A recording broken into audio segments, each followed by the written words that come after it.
Welcome. Happy New Year. A bit late, but never mind. And thank you for coming out on a cold evening. Tonight, we have Professor Spiridoula Athanasiadou from Scotland's Rural College. We've never had a speaker from there before, so this is the first. And she qualified as a vet at the Aristotle University of Thessaloniki in her native Greece. But she came to Scotland to do a PhD, and despite the weather, she's still here. And she's now Professor of, I have to read this bit, Veterinary-Gastrointestinal Health at SRUC. So, and her work focuses on host pathogen interactions, but I will leave her to explain that to you. So please welcome Spiridoula. Delighted to be here today, speaking to you about my work over the last, almost 30 years. As Claire said, I'm a qualified veterinarian from Greece, and I came to Bonnie, Scotland in 1997. So almost 30 years, to do my PhD in interactions between nutrition and parasitism in the host of choice for Scotland, that's the sheep. After that, I did a postdoctoral fellowship on parasitic immunology, which is knowing how the body is responding to pathogens invasions. I've worked all my career on nutrition and how nutrition is affecting health, and for a small part of my career on how nutrition is affecting immune response. At the moment, as Claire said, I'm at SRUC the professor of veterinary gastrointestinal health, which is a mouthful to say anything that has to do with gastrointestinal health of animals. I've worked on parasite control strategies, and this is what I'm focusing my talk today.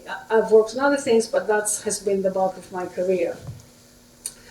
So the outline of my talk today is going to be, first of all, I'll give you a little bit of background on certain parasites in livestock, and sheep in particular, because how can you not love these beautiful faces? And then my talk is going to be in three parts. And the first part is on the use of bioactive-forages. So what are these and how can we use them for parasite control? The second is going to be a little bit about heather. I'm sure everybody knows about heather, and I will speak about our work we've done on that. And the final part is going to be on bark from conifer trees, which is something I've been working over the last 10 years. And then I will wrap this up on talking about how can we use natural product to disease control in animals. So starting with this very confusing, well, not confusing, but long word, helminthiosis. It's a disease that is caused by certain types of parasites, and it's a big health challenge for ruminant animals. And there are a lot of different types of helminth parasites, including nematodes. And this is a nematode. This you may have heard of them being as worms. These are roundworms, and these are nematodes. Then we have trematodes, and these are flatworms. And I have one example here, is the fluke, liver fluke. Maybe you've heard about it. Yeah. And the third one here is the type of cestodes, otherwise known as tapeworms as well. So these are the types of parasites that are very detrimental for animals, and I personally am focusing on roundworms, and I will explain in a bit why. Just to give you an idea about how detrimental these worms are, these parasites are. So this is from a recent study where the cost of this type of parasites on livestock has been estimated, and this is Europe, and that's why it's in millions. It's a million euros, sorry. So you see huge costs for dairy cattle, for beef cattle, sheep, dairy sheep, and meat sheep, dairy goats. It's a huge problem for the industry. So the nematodes, which are the roundworms that I showed you first, are of the most economic importance because very often they cause subclinical disease.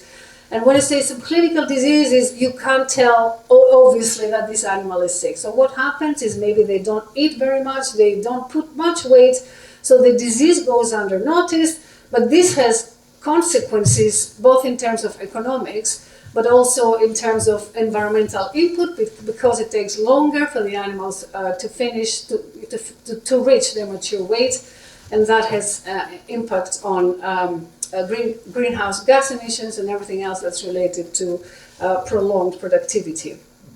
The losses affect 50% of farms globally. I do have some fancy names here, but unless you're in the farming business, this may not say anything to you. These two species are in the abomasum, so that's the main stomach of the ruminants, and these two are in the intestinal part.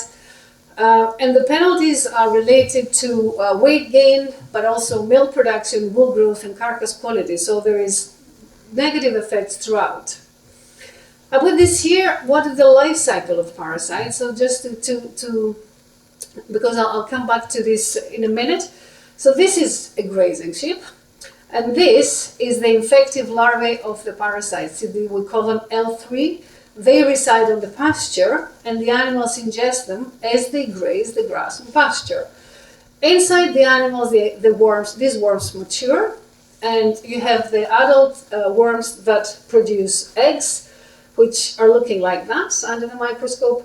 These are deposited on the grass, and then within 3 weeks from eggs, you get the infective larvae, which are ready again to be picked up during grazing by the animal. So this life cycle is called direct because it does not involve any other hosts. It's just the one host that is necessary for the complete cycle. I put these photos here because I do think, they tell the story really well. Because worm infections, and I'll call them worm, it's the roundworms, it's the nematodes, reduce performance. And they reduce performance because animals are not feeling well, so they're eating less. Even if they're eating normally, their digestion is impaired. And if you look at this photo here, this is an image of the from micron electroscopy. And here on the right, you see how healthy gut should look. These are the villi where all the digestion takes place. And this is the part where the worms have destroyed. So you can imagine that when you have a gut that looks like that, digestion is going to be impaired. You have the damage. This is in the abomasum, where the gastric glands exist. And you see here one of the teladorsagia worms coming out of one of the gastric glands, again disrupting the stomach function. So with such damage in the gastrointestinal tract of the animals, there is definitely not decent amount of nutrition that are left for growth. So I quite like to put this figure here because I think it tells the story very clearly. Let's have a look at this image. On the y-axis, we have the weight gain of the animals, the weight, how much the animal is growing. And on the x-axis is the weeks, it's the lifetime of the animal. So in blue, it's the growth of an animal without any parasites. So it grows really nice and well without any parasites inside it. In red now, this is animals that are taking about 5,000 larvae a day, which is kind of the normal thing for animals that are grazing outside the intake. And every 3 weeks, they're given a drug, because we are having drugs for parasites, and I'll speak about that in a minute. But you see, the growth of this animal is still much lower compared to the animal that has no challenge. So despite the fact that here we're giving drugs to kill the parasites, the animals are still growing very little, or very much less compared to the ones that don't have any challenge. But then if we have a look at these animals are taking just 1,000 larvae a day. They grow almost as much as the animals that don't have any challenge.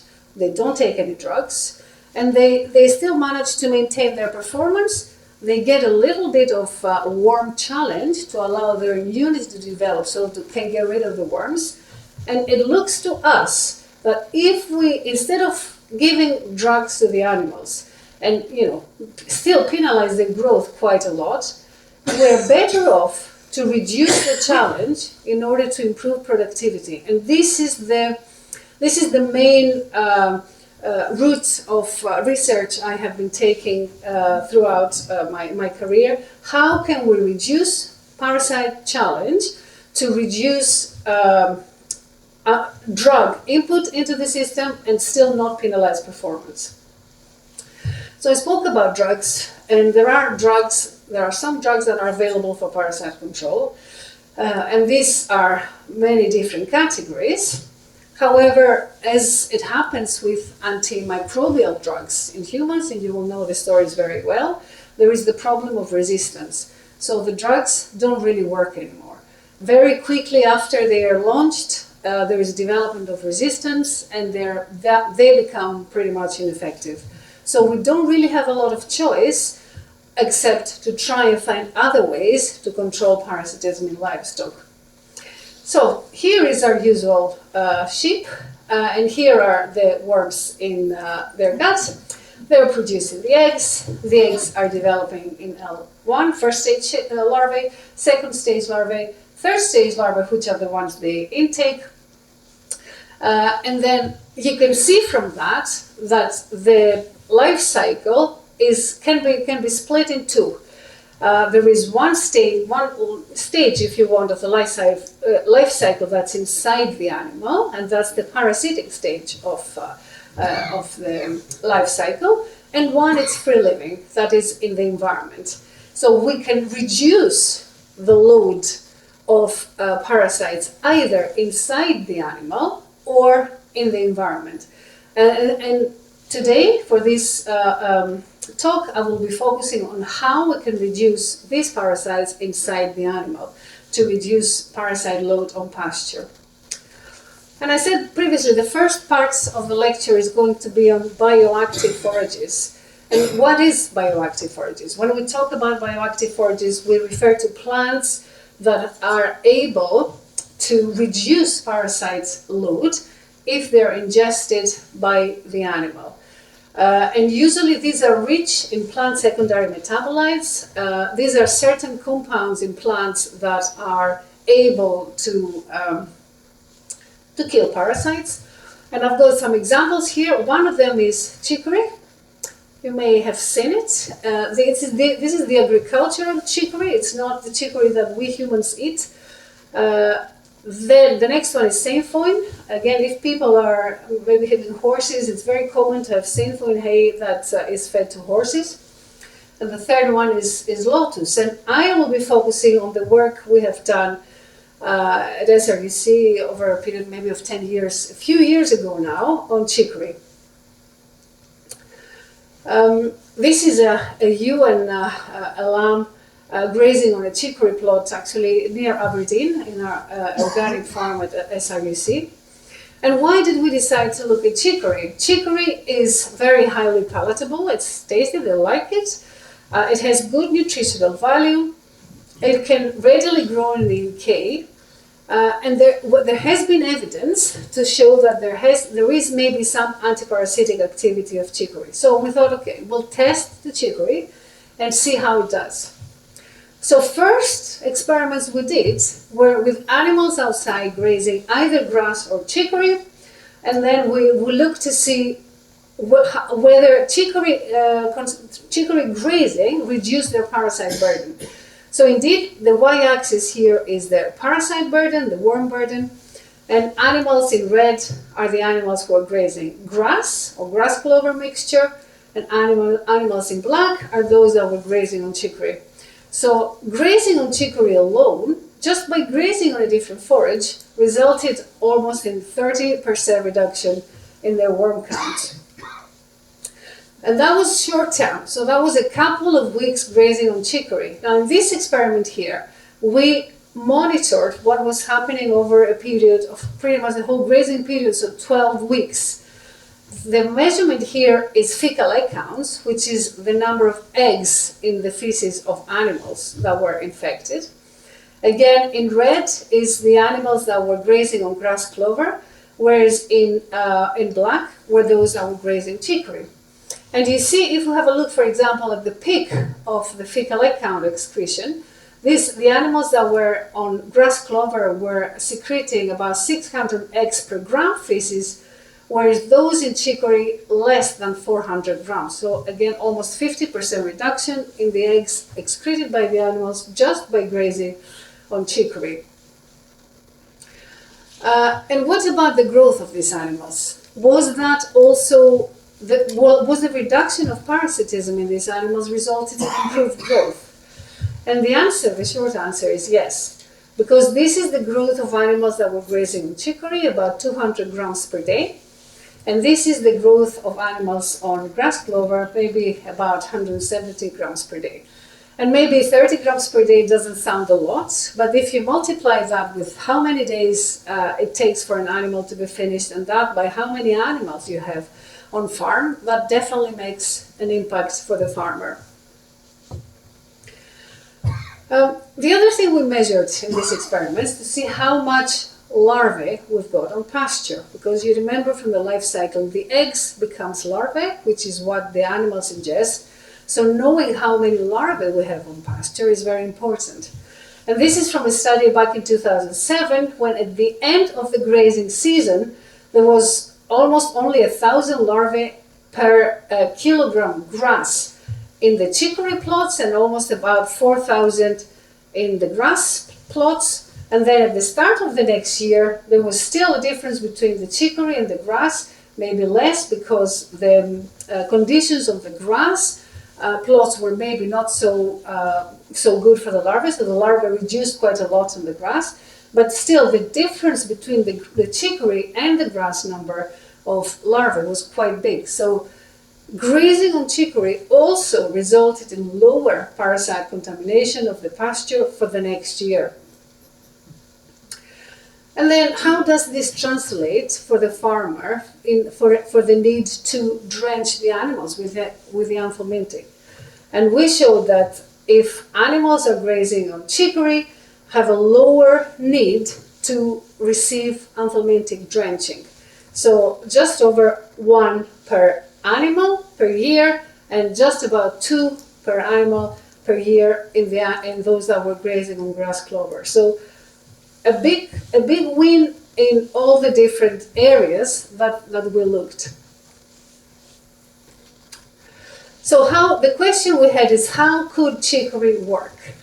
One of the possibility, and a very good possibility, is that chicory has certain anthelmintic compounds. They are called sesquiterpene lactones, and we think this is one of the reasons this chicory works like that. Now, the interesting thing is that not all chicories are the same. So we did some sampling around Scotland. We collected some chicory from Blair Atholl, not far from here, and some from the Isle of Bute. And this is an in vitro testing. And what we measured here is larval motility. I'll talk about a bit more in detail after that. But what I wanted to show here is that here in the red dotted line at the top, here is the addition of chicory. These are larvae happy swimming throughout. So chicory here didn't work. Here, this at the bottom are the dead larvae. So ideally what you want is when you put the larvae with the chicory to die, like the control larvae, which is closer to what happened here. So the chicory from the Isle of Bute, larvae here were almost at the same level of mobility, which denotes death effectively, as the dead larvae. So the point I wanted to make here is that not all chicories are the same, and the reason for that is because their content in the anthelmintic compounds may be different. Other reasons about how chicory works is it has extra nutritional benefits compared to other forages. People have talked about the leaf structure because it's kind of, the structure is a little bit like the lettuce. So people have said that it makes it maybe difficult for the larvae to migrate and then make it to the top in order to be grazed by the sheep. If that was the case, then you wouldn't expect different efficacy, and in the lab in particular. So maybe that has a role to play as well, but I wouldn't expect this is the main mechanism. And the other possible mechanism is that when animals are grazing on chicory, they're improving their immune response, and this is also a possibility that we have looked at. So let's now go to heather. This is a part of work. This was a big European project that we looked at a few years ago now, maybe 3 or 4 years ago, where the aim was to focus on heather. And why heather? Well, heather, first of all, is a shrub which is abundant in many countries around Europe. It contains condensed tannins, which is a particular compound known for antiparasitic activity. And we have shown, and my PhD was on condensed tannins, and me and others have shown that condensed tannins can kill parasites. There was some evidence from Spain suggesting that if animals are grazing on heather, they may have lower parasites. And of course, when we have sheep on the hills, they will graze on heather. And there is this evidence, anecdotal evidence, to say that animals on hills are a bit more resistant to parasites compared to the lowland animals. Just to give an idea a little bit about condensed tannins, so these are plant-secondary-metabolites, which are known to have a role in plant defenses. And in terms of parasite control, there could be they have been known, but well, not known, shown to have a direct or an indirect effect on parasites. And the direct effect is associated with different functions of the parasites, including, for example, biological functions, helping with certain biological functions of the parasites, so affecting egg hatching or affecting L3 excitement, which is one of the processes during the life cycle, or killing the adult worms. And the other possible way is through an indirect effect. So instead of not only direct killing parasites, but also benefiting the host by improving their immune system. And there has been evidence to say that some of these condensed tannins can have an impact on plasma antibodies, or they improve the immune response.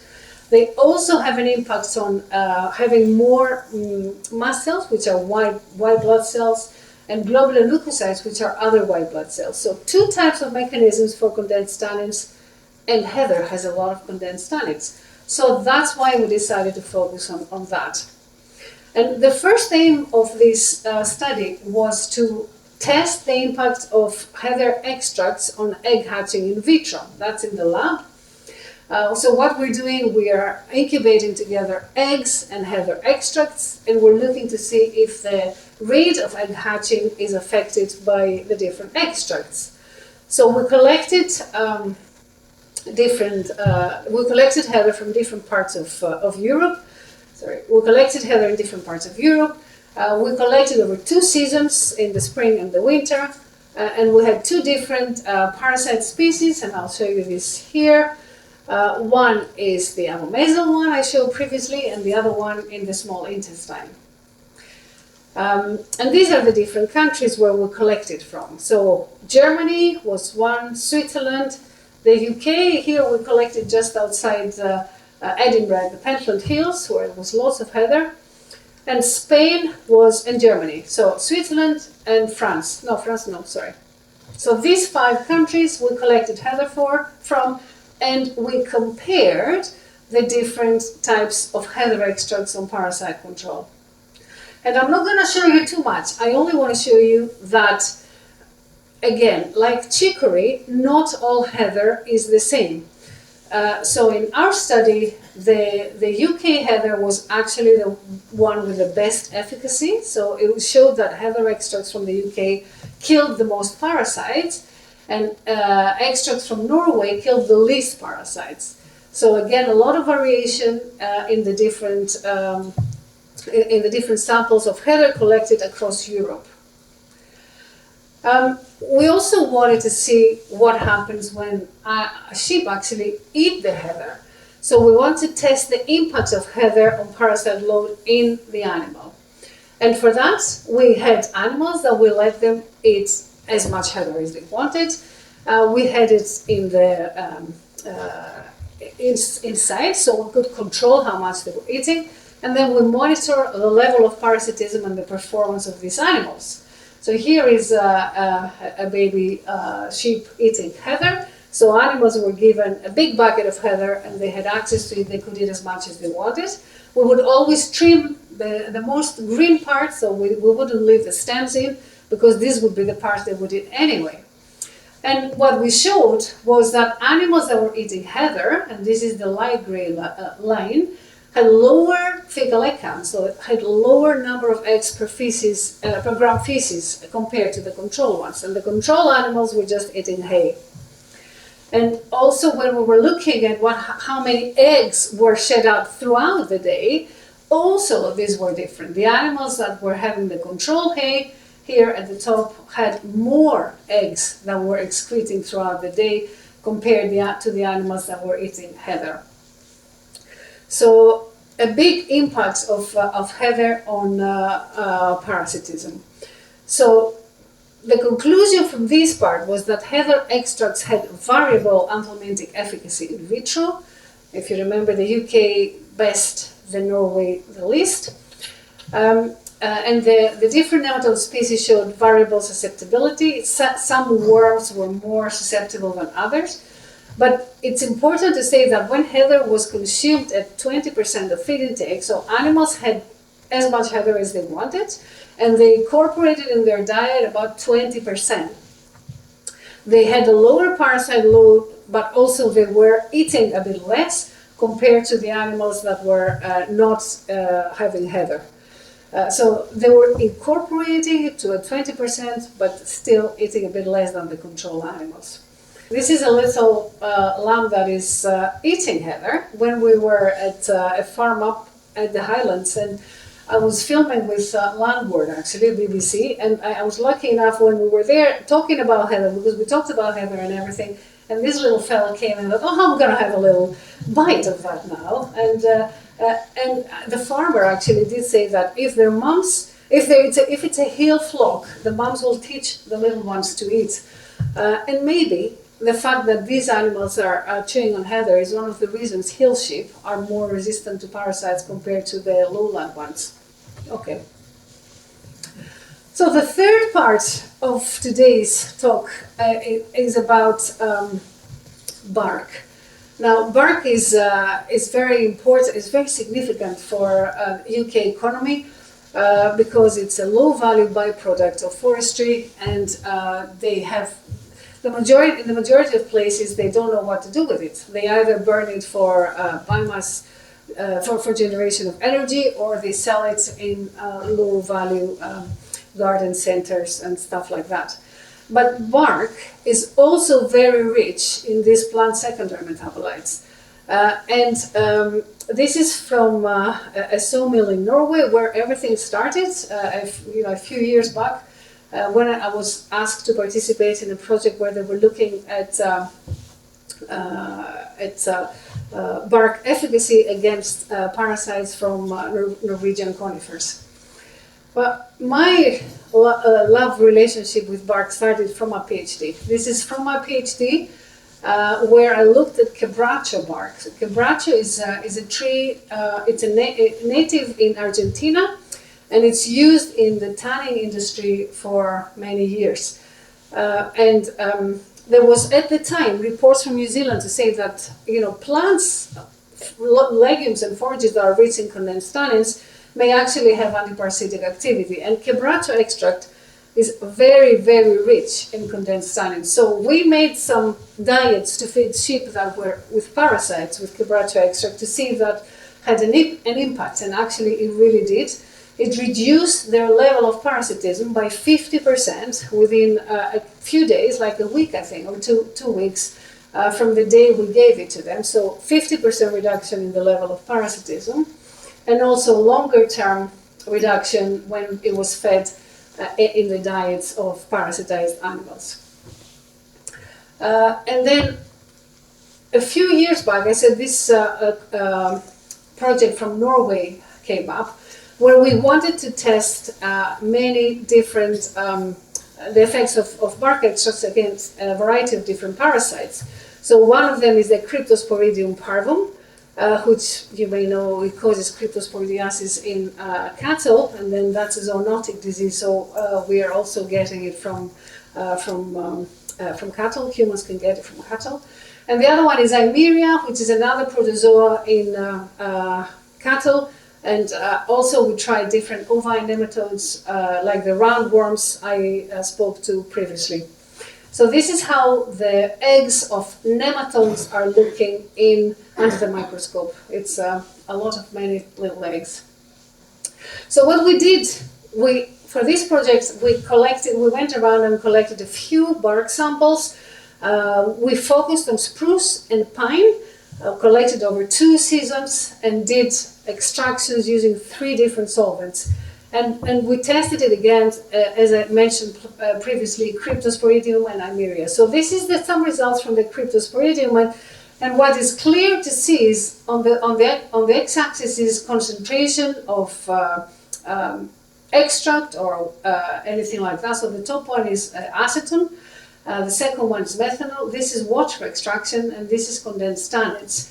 And basically, what you see is the higher the concentration of this extract, the lower the number of parasites. So the number of parasites goes down in these 3 cases, not in this one, but in all the other 3 cases, the number of parasites go down as the concentration of the extract or the active compound goes up.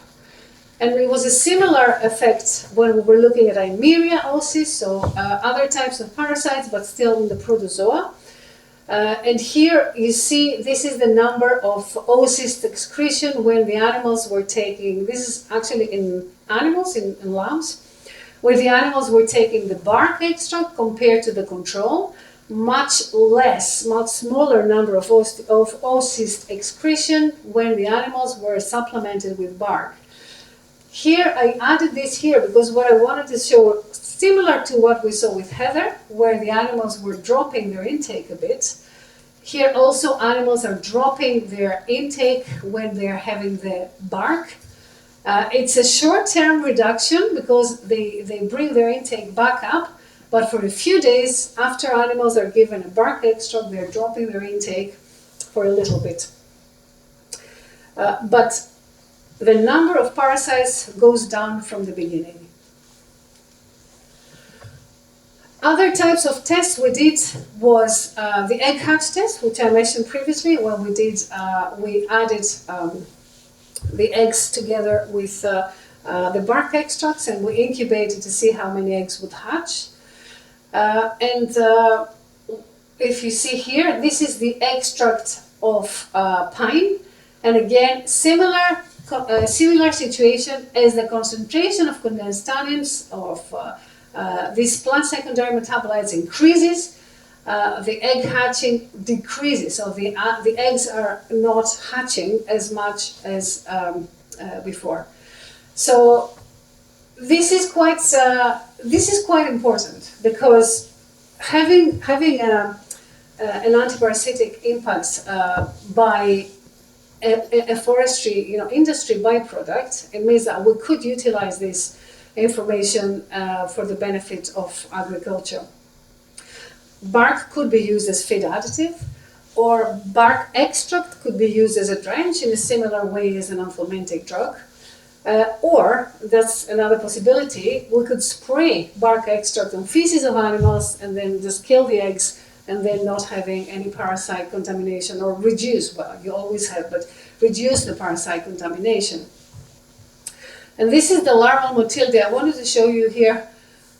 This is a parasite, how it moves in the lab, in the petri dish. And one of the assays we're doing, and I'll show you some results after, is we incubate this with the extracts, and then we're hoping they're going to stop moving, because when they stop moving, it means they're dead and they cannot continue the life cycle of the parasite.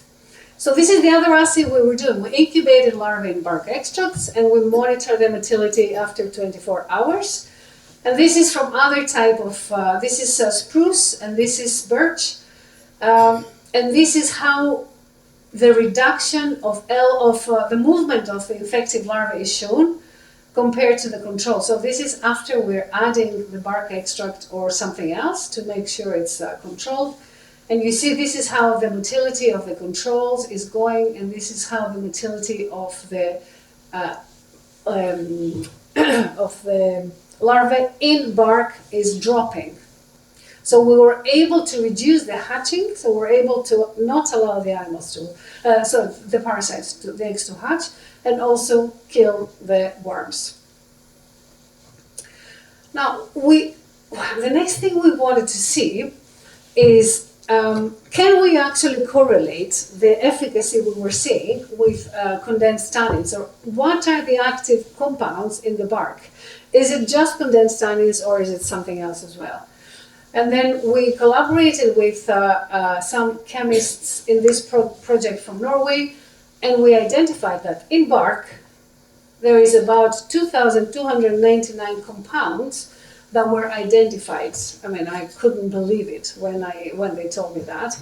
And out of this, 69 compounds had a significant correlation with the reduction in the egg hatching and the two different parasites.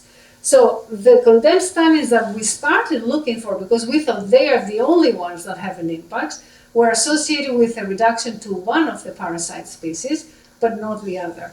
So in this study, we were able to demonstrate that actually, yes, condensed tannins, which we thought initially are active, but there is about 70 other compounds there that we should be looking at because they may have some very important activity. Now, this is a line of work that is, as I mentioned before, is very much of interest to the UK industry. Now, forestry is huge in Scotland, but also the rest of the UK. And we got funding to look at what happens in the UK forestry, and whether the bark that is a low-value byproduct here can actually be used to supplement animal feed in the UK. This is an ongoing project, and what we hope to do by the end of it, having a good characterization of the activity from bark from UK conifers. So we're looking at, this is in collaboration with Scottish Forestry, and we're looking at bark from 9 different species in the UK. The samples we're getting are not just from Scotland, but also from the UK. And we're getting bark like this, and we are drying it and blend it, and then analyze it both in terms of chemistry, but also in terms of parasitology. And then I put this here because I'm not sure if you are familiar. All these are commercially available bark products. So if you go to Amazon or something like that and Google bark products, you get quite a lot back. So the majority of these are actually for human consumption. And the reason is because they're very rich in polyphenols, which is antioxidant compounds, and they're similar compounds to the ones we were looking at. So, so as it is possible to find all this for human consumption, I'm sure I'm not sure, but I hope in a few years we will be able to do something similar for animal consumption and parasite control.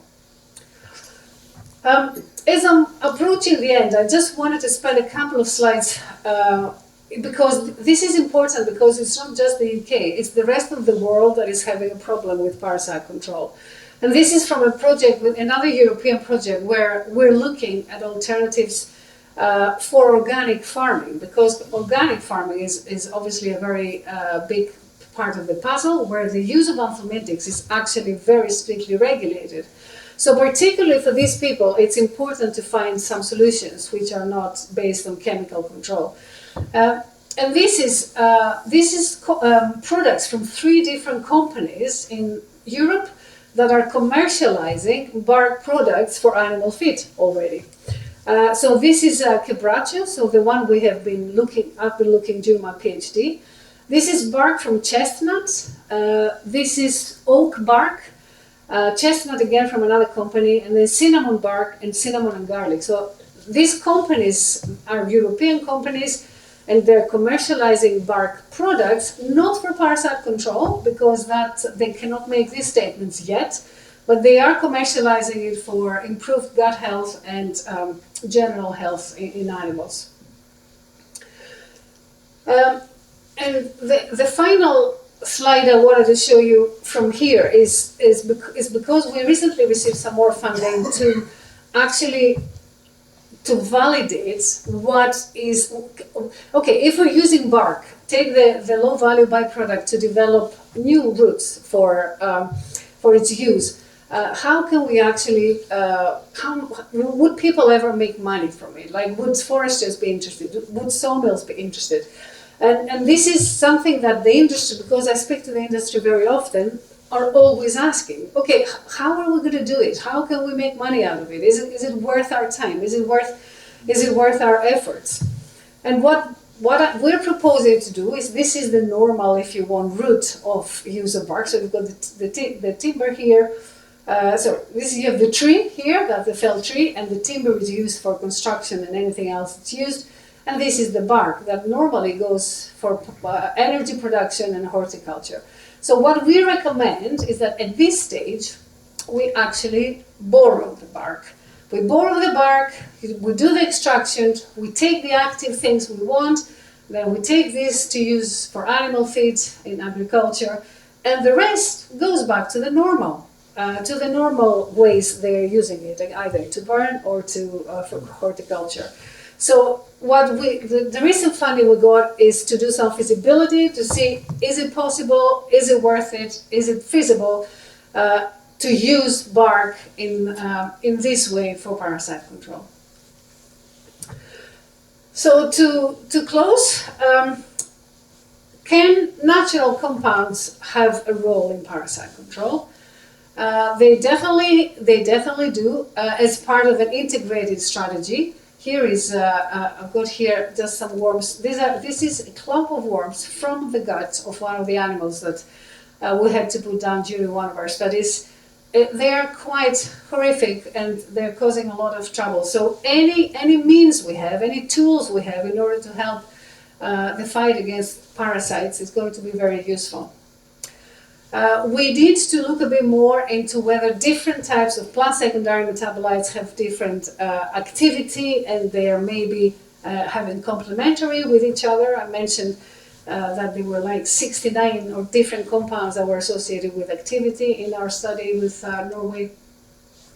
We need to investigate more the mechanisms of actions and how these are killing parasites.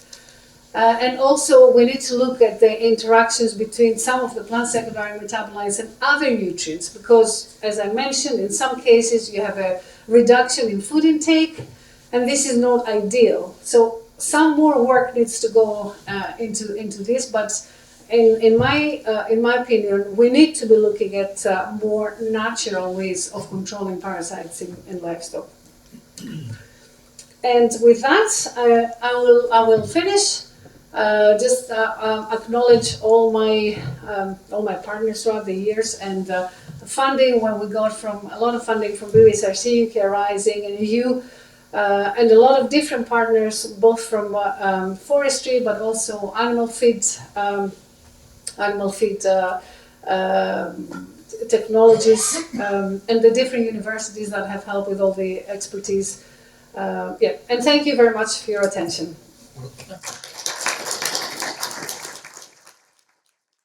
If anybody's got any questions, please. When you were looking at heather, you showed a graph that had the UK heather was very efficacious for the particular parasites you were looking at. Yes. And you said other countries' heather wasn't so efficacious.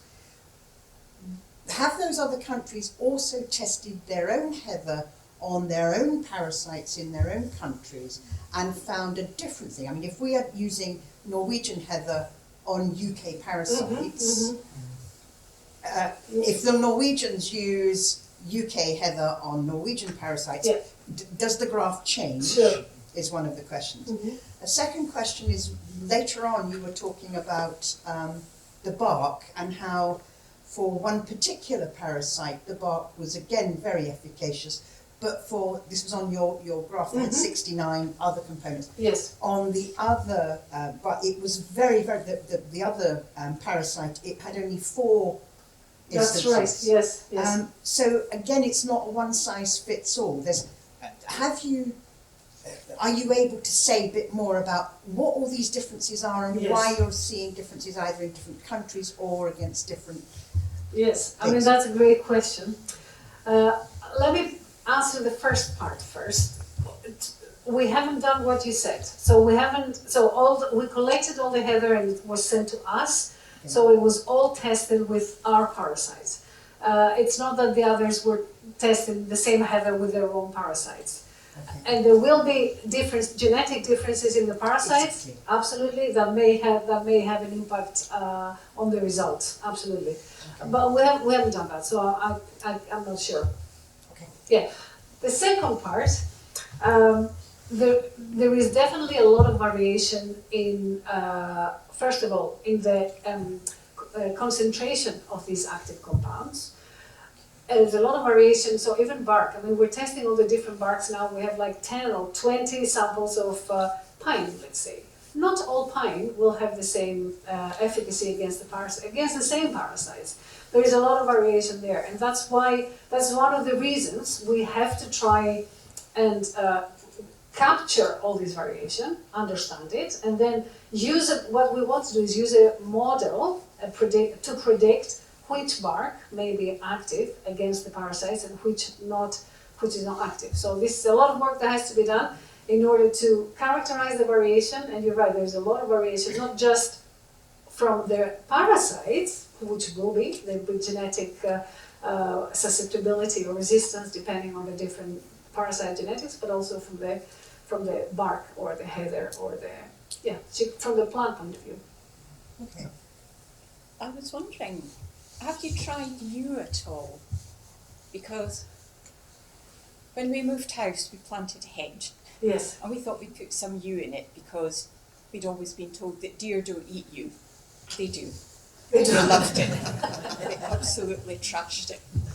And they particularly seemed to like the young shoots, and I wondered whether they were self-medicating. So we haven't tried that.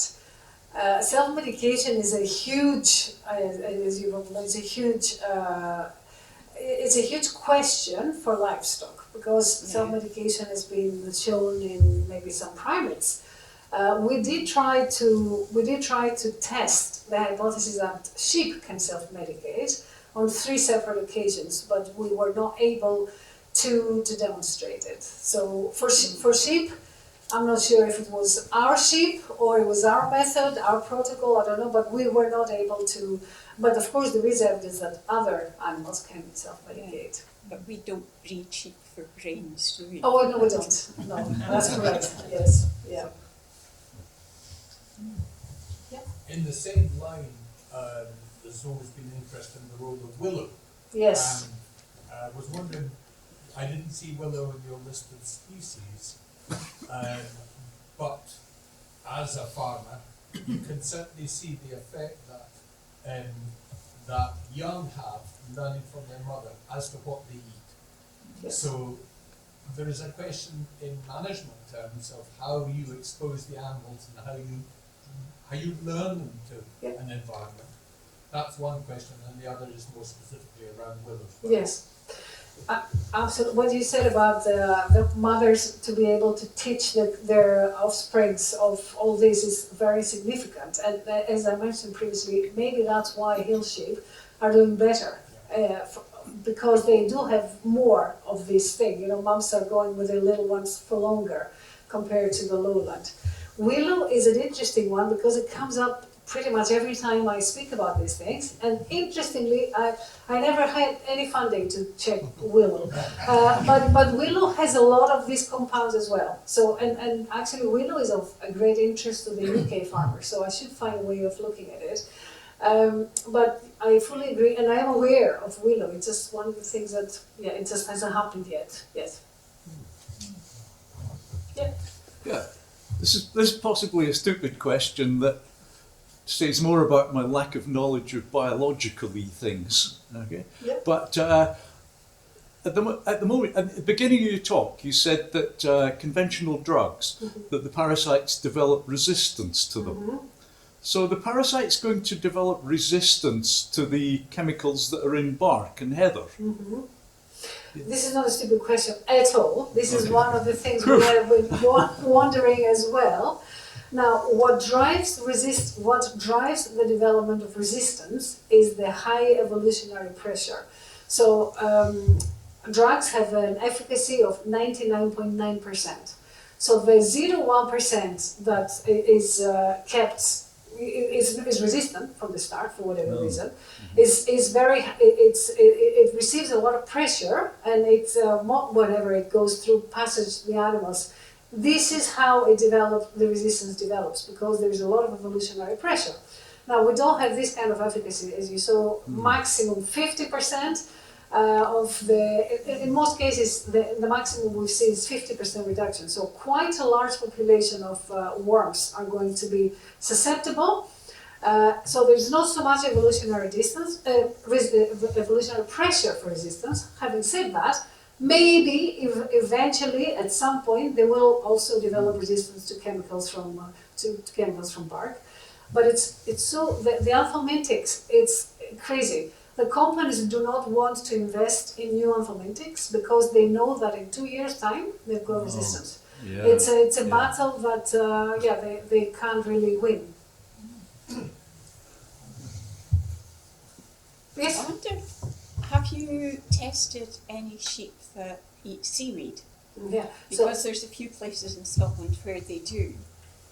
No is the answer, but seaweed is another interesting one because there has been quite a lot of work. Claire is a seaweed expert. Is that right? Yes. Yes, that's true. There is a lot of evidence that seaweed also contains these compounds. And actually, I was in a meeting earlier this week, and there are people that are looking at seaweed waste and how to utilize maybe that as animal feed. So this would potentially be a great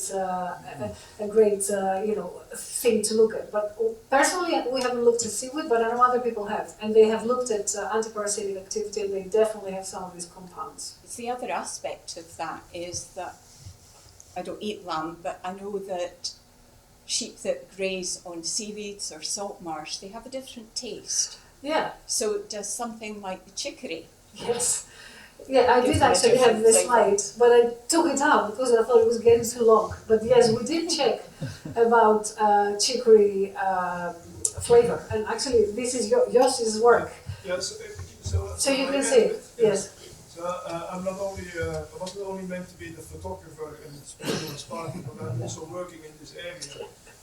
And we've actually been working in some projects together around that included the chicory, and we had the opportunity to send some of these lambs, after they have been processed, the lamb chops for the taste panel.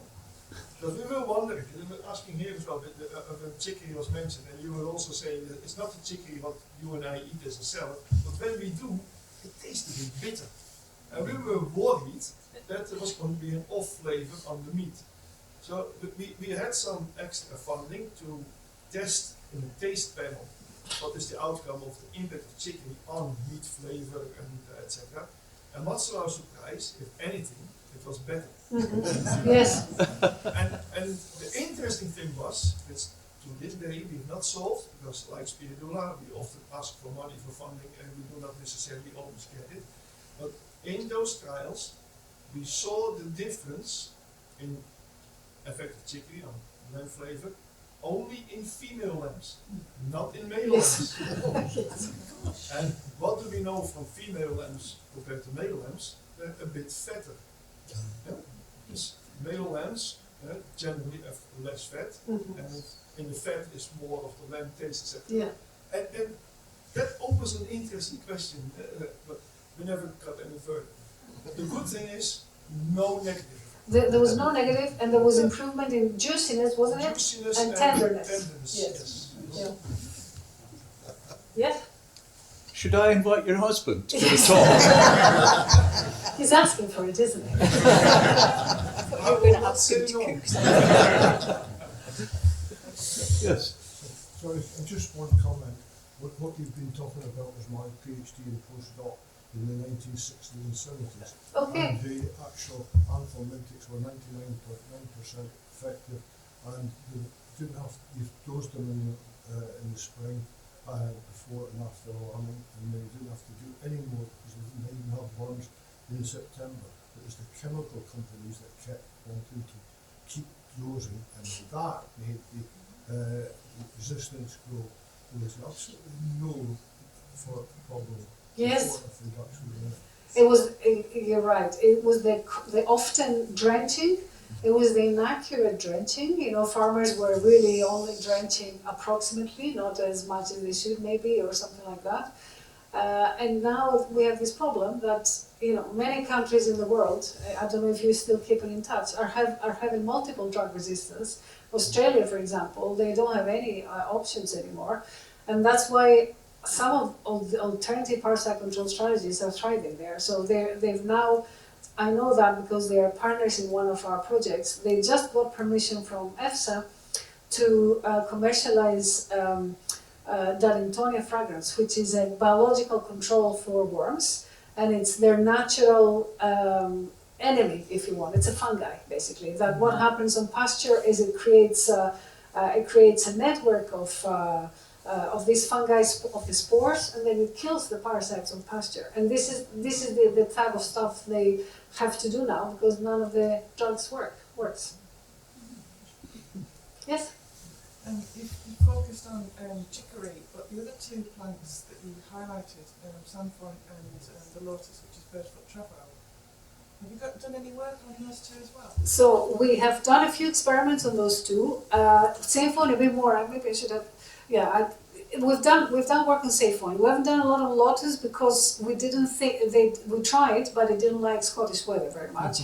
So it was a disaster. We didn't manage to establish it well. Sainfoin was better, and we've done some work with sainfoin, and sainfoin has good activity, and it's a very good quality forage as well. And as I mentioned, it is used, as far as I know, as a hay in particular for horses. It's a very popular horse food. If anybody has horses, they can tell me. But that's what I know. Yeah.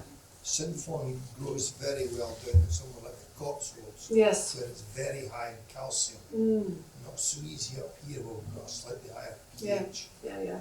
Or lower, whatever way it goes. And the bird's foot, I can grow it quite well on my rocky nouse, Okay. Well. where there's not much else growing. And there's good grass, it just chokes it out. Yeah. We were not very successful. We No, tried. as I say, Yeah. there's bits, you put it in a bag of grass seed, and some bits grow, Yeah. and it's because it's the sort of rockier nouse, and the more productive bits just gets choked out. Yeah. But But the sheep love it. the sheep love it, and reports from Australia and New Zealand, where this all came from, it's like they love it. It's good. It's it's a good forage. Yes.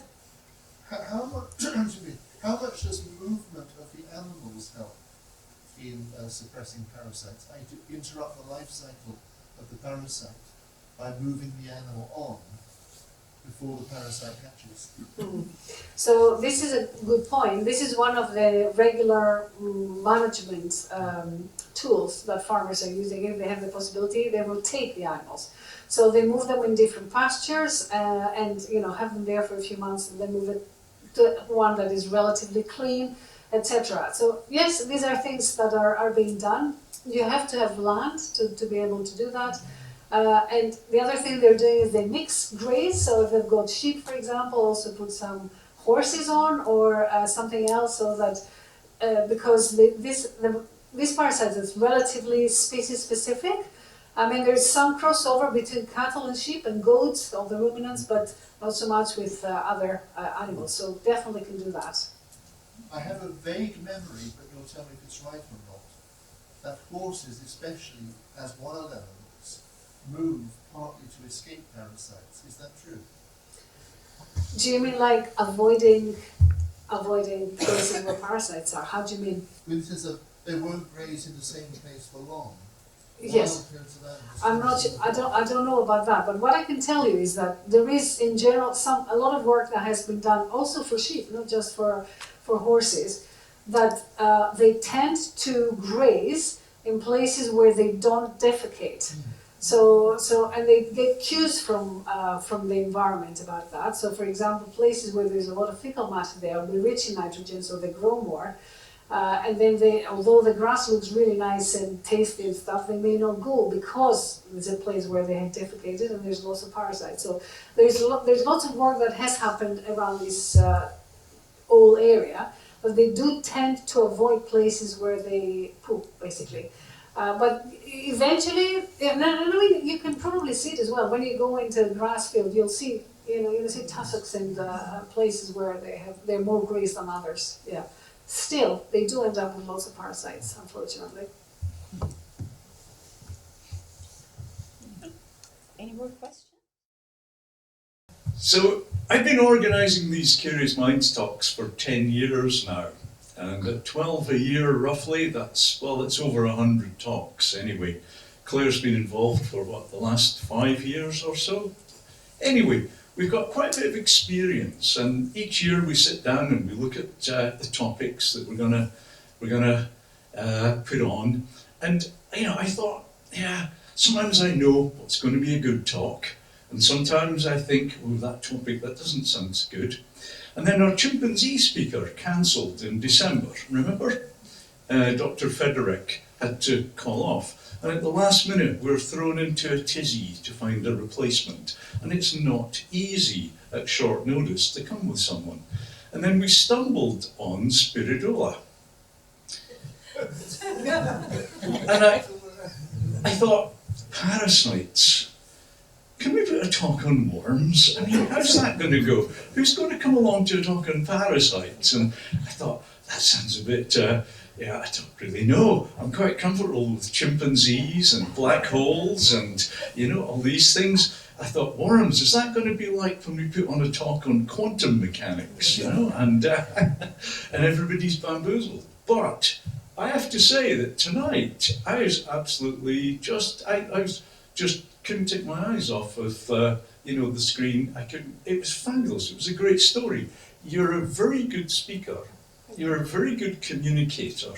I thought that the story that you had to tell was interesting. It was engaging, fascinating. I know so much more about parasites now than I ever thought I would ever know.